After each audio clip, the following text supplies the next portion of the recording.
Assalamualaikum warahmatullahi wabarakatuh. Anak-anak, selamat berjumpa lagi dengan Bu Aminah di pelajaran IPS. Tema 5, kita akan belajar tentang peta.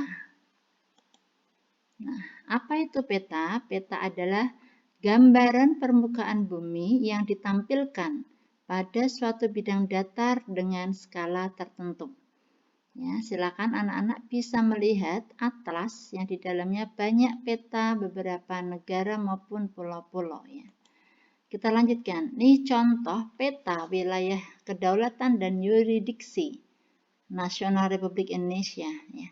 Ini anak-anak lihat, di sini ada tampilan peta yang gambarnya bermacam-macam isinya ya.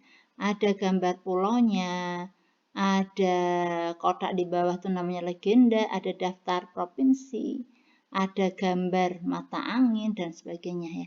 Nanti kita akan belajar bagaimana untuk menggambar peta dan kemudian komponen-komponen apa saja yang ada di dalam peta, kemudian kegunaannya. Kita lanjutkan.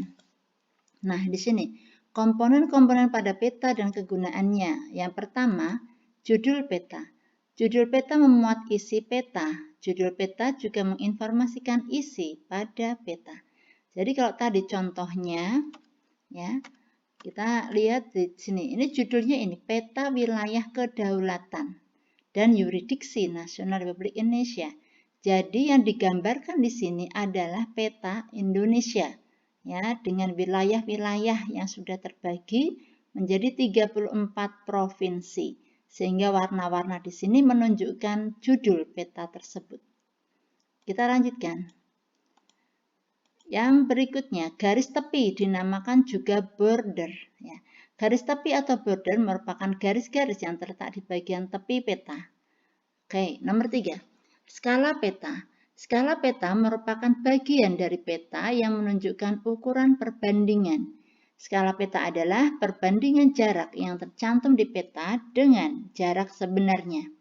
Anak-anak, kalian nanti akan belajar ya matematika dengan materi dinas skala. Nanti kalian akan tahu contoh penerapan skala pada peta ya, kemudian bagaimana cara perhitungannya. Kalau di IPS ini anak-anak melihat nanti di setiap tampilan lembaran peta pasti ada tulisan ya. Skala peta misal 1 berbanding 1 juta ya, seperti itu. Yang keempat, orientasi atau arah mata angin. Mata angin yang mengarah ke atas menunjukkan arah utara ya. Tadi Bu Guru sudah lihat kan ya, contoh arah mata angin. Ini kalau di sini utara, contoh arah yang ke atas ya.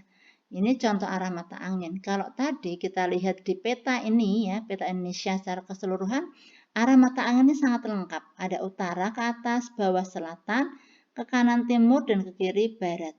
Bahkan ada arah-arah ya di antara utara dengan timur, yaitu timur laut ya. Kemudian timur dengan selatan, tenggara, dan seterusnya. Mari kita lihat. Selanjutnya, kita akan belajar tentang garis astronomis. Apa itu garis astronomis? Yaitu garis-garis tipis yang melintang dan membujur. Melintang itu horizontal, membujur itu vertikal ya. Yang ada pada gambar peta. Nah, garis astronomis merupakan garis khayal yang dibuat dan digunakan dalam rangka mempermudah menentukan posisi pada suatu tempat di muka bumi ya. Jadi ada garis lintang dan garis bujur ya, garis astronomis itu ya. Yang garis lintang yaitu garis khayal yang melingkari bumi dengan arah horizontal ya. Jadi garis lintang yang menunjukkan garis khatulistiwa 0 derajat. Kemudian kalau garis bujur adalah garis khayal yang melingkari bumi secara vertikal, membujur dan menghubungkan kutub utara dan kutub selatan. Mari kita lihat di sini. Nah, di gambar peta. Kalau garis yang melintang itu yang dari kiri ke kanan yaitu atau horizontal nih. Kemudian kita bisa melihat di garis 0 derajat lintang utara. Ini adalah garis khatulistiwa ya. Lintang. Kemudian kalau garis bujur itu yang membujur dari utara ke selatan, menghubungkan kutub utara dengan kutub selatan. Ini garis-garis yang membujur, garis-garis yang vertikal. Paham ya? Mari kita lanjut selanjutnya. Nah, poin berikutnya komponen ada lettering atau tata penulisan. Anak-anak perhatikan, jadi tidak sembarang ya untuk membuat peta, untuk menuliskannya pun juga ada aturannya. Yang pertama, nama-nama ibu kota, nama negara, benua, dan pegunungan. Di sini adalah pegunungan yang terkenal ya dan besar. Maka harus ditulis dengan huruf kapital tegak. Nanti kita lihat. Kemudian nama-nama samudra, ya, kemudian yang teluk yang luas, laut dan selat ditulis dengan kapital miring. Kemudian nama-nama kota kecil dan gunung harus ditulis dengan huruf kecil tegak. Awal nama kota dan gunung ditulis dengan huruf besar. Nah, seperti ini contohnya. Kemudian nama-nama sungai, danau, selat yang sempit dan teluk yang sempit harus ditulis dengan huruf kecil tapi miring. Nanti kita akan bisa melihat contohnya. Nah, di sini ya ada macam-macam simbol ya. Nah, untuk tulisan Jawa Barat ya, misalnya ini ditulis huruf tegak ya, tapi awal harus huruf besar. Ya. Kemudian juga untuk yang nama-nama samudra kapital miring, maka kita bisa melihat di peta Indonesia keseluruhan nih. Ini ya miring, Samudra Pasifik, Samudra Hindia ya. Ini miring ya. Nah, kemudian nama Indonesia itu kapital tegak. Nama-nama negara kapital tegak. Lihat ya. Ini. Kemudian nama-nama laut ya, selat atau teluk, ini miring ya, miring kecil. Tapi kalau awal kalimat tetap menggunakan huruf besar ya. Oke, kita lanjutkan. Masuk ke sini tentang warna. Jadi untuk mewarnai, untuk membuat gambar pun juga tidak boleh sembarangan ya, ada aturannya. Warna hitam menunjukkan batas administrasi. Kemudian warna biru itu biasanya menunjukkan gambar air ya, meliputi sungai, danau, waduk dan laut. Kemudian degradasi warna biru, kadang ada biru tua, biru agak muda, kemudian biru muda banget, kemudian agak putih ya. Itu menunjukkan tingkat kedalaman dari tubuh air ya. Jadi warna biru yang makin tua menunjukkan bahwa kedalaman air yang lebih besar ya, makin besar. Ya, makin dalam seperti itu. Jadi samudra itu pasti warnanya akan biru tua ya. Beda dengan laut ya, laut yang antar pulau itu biasanya lebih muda. Selanjutnya warna hijau, warna yang menunjukkan tumbuhan. Lebih tepatnya warna hijau ada pada peta menunjukkan daratan rendah.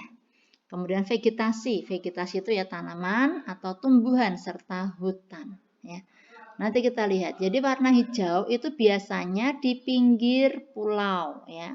Karena dia berbatasan dengan laut ya. Itu menunjukkan daratan rendah. Nah, kemudian di tengah-tengah itu biasanya warna kuning, kemudian semakin coklat. Lah ini. Merah keberadaan jalan raya, kota dan ibu kota. Kemudian coklat menunjukkan daerah yang mempunyai kemiringan lereng yang sangat besar atau curam. Contohnya daratan tinggi atau daerah pegunungan ya.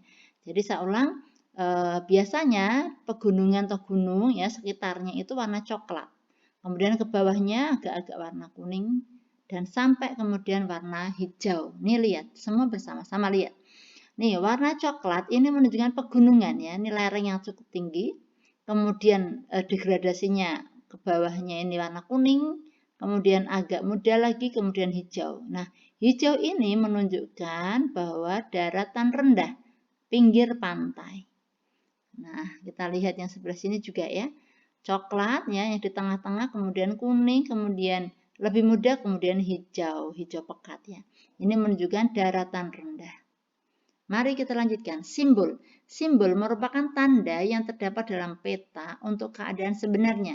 Nah, simbol di sini harus ditulis kecil ya, biar tidak mengganggu kalau terlalu besar ya. Kemudian sederhana. Sederhana itu maksudnya biar jelas juga atau tidak terlalu rumit, kemudian jelas ya. Contoh, simbol titik atau simbol dot untuk menyatakan posisi atau lokasi suatu tempat ya. Bisa berupa piktogram, gambar atau simbol huruf.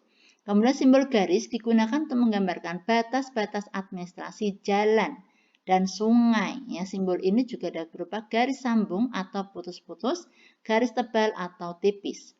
Kemudian simbol luas digunakan untuk menyatakan tempat-tempat dengan luas tertentu. Nah, contoh ini simbol pada peta. Ibu kota provinsi bentuknya kotak ya, kotak double ya. Biasanya ada warna tebelnya di tengah. Kemudian ibu kota kabupaten. Nah, kemudian kota ya berbeda ya.